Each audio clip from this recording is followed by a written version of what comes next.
வணக்கம்ங்க. இன்றைக்கி நம்ம என்ன செய்ய போகிறோம் அப்படின்னா, சோயா சங்க்ஸ் இருக்கு இல்லையா, அதை வச்சு நான்வெஜ் டேஸ்ட்டில் ரொம்ப சுவையான ஒரு கிரேவி செய்ய போகிறோம். இது சப்பாத்தி, பரோட்டாக்கெலாம் ரொம்ப ரொம்ப சூப்பராக இருக்கும். 10 நிமிஷத்தில் ரொம்ப ஈஸியாக சுலபமாக செஞ்சிடலாம். வாங்க எப்படி செய்யலாங்கிறத பார்க்கலாம்.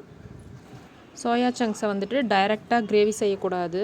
இதை நம்ம ப்ராப்பராக ஒரு 5 நிமிஷம் மஞ்சத்தூள், உப்பு சேர்த்து தண்ணியில் கொதிக்க வச்சதுக்கப்புறமா எண்ணெயில் வதக்குனதுக்கப்புறமா தான் இதை நம்ம கிரேவி செய்யணும். அதுக்கு 1 கப் தண்ணியில் கொஞ்சமாக கல்லுப்பையும் 1/2 டீஸ்பூன் மஞ்சத்தூளும் சேர்த்துருக்கேன். தண்ணி கொதித்ததும் இதில் நம்ம எடுத்து வச்சுருக்க சோயா சங்க்ஸை சேர்த்துக்கலாம்.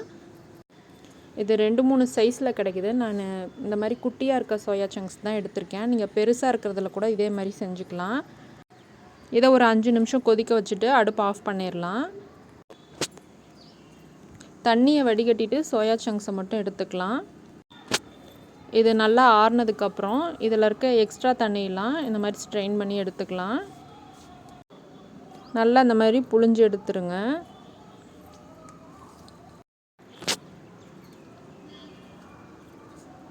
இப்போ இதை நம்ம எண்ணெயில் ஃப்ரை பண்ணிக்க போகிறோம்.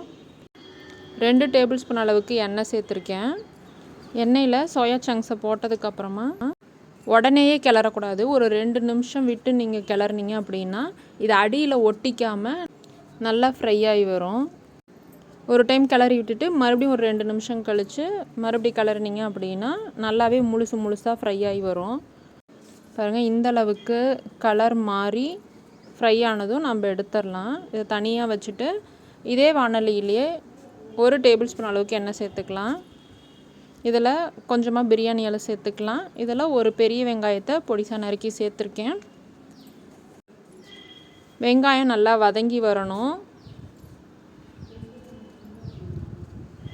இப்போ இதில் 1 டேபிள் ஸ்பூன் அளவுக்கு இஞ்சி பூண்டு பேஸ்ட்டு சேர்த்துக்கலாம். இஞ்சி பூண்டோட பச்சை வாசனைலாம் கம்ப்ளீட்டாக போகணும்.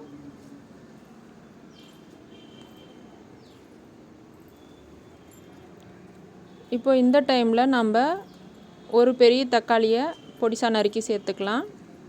இதோட கொஞ்சமாக கல்லுப்பையும் சேர்த்துக்கலாம். தக்காளி நல்லா வதங்கி வந்ததும் இதில் நம்ம மசாலாக்கள்லாம் சேர்த்துக்கலாம்.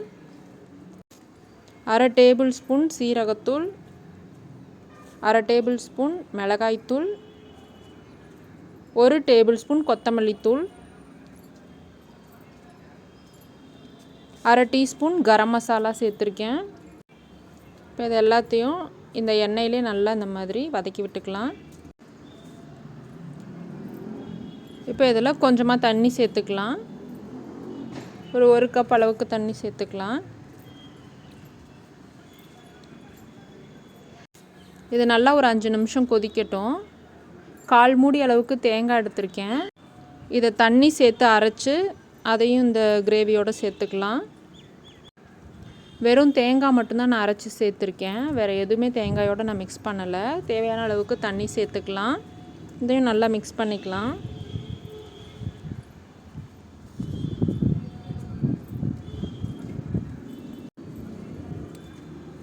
இந்த அளவுக்கு தண்ணி போதுமானது. இது நல்லா கொதித்து வரணும்.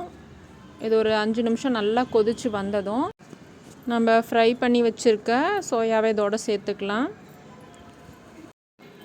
இது கொதிக்க ஆரம்பித்ததும் நம்ம மூடி போட்டு ஒரு 5 நிமிஷம் அப்படியே லோ ஃப்ளேமில் வச்சுக்கலாம்.